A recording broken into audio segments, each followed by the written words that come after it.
Hi friends, मैं हूं Satya Kasaudhan. Welcome to my channel all tips and tricks. Friends, आज हम आपको बताएंगे किसी सॉफ्टवेयर का शॉर्टकट की कैसे बनाते हैं। फ्रेंड्स, वीडियो को शुरू करते हैं। सबसे पहले हम यहाँ से न्यू ऑप्शन पे आ जाएंगे। यहाँ से शॉर्टकट पे क्लिक करेंगे। यहाँ से हम जिस सॉफ्टवेयर को शॉर्टकट बनाना है यहाँ से उसका लोकेशन देंगे।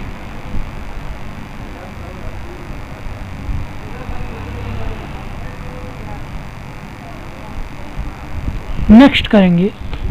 यहाँ पे हम शॉर्टकट की का नाम देंगे, तो मैं A for Adobe, P for Photoshop दे रहा हूँ। फ्रेंड्स, डेस्कटॉप पे हमारा एक शॉर्टकट की आ गया। यहाँ से हम इसको कॉपी कट करेंगे।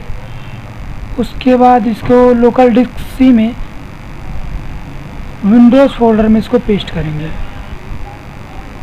यहाँ पे हम कंटिन्यू करेंगे। फ्रेंड्स, उसके बाद आपको विंडो आर प्रेस करना है। यहाँ पे लिखना है ए पी, उसके बाद हमें इंटर करना है। फ्रेंड्स, आप देख सकते हैं हमारा शॉर्टकट की ओपन हो गया विदाउट एनी एरर। फ्रेंड्स, ऐसे आप किसी भी सॉफ्टवेयर का शॉर्टकट की बना सकते हैं।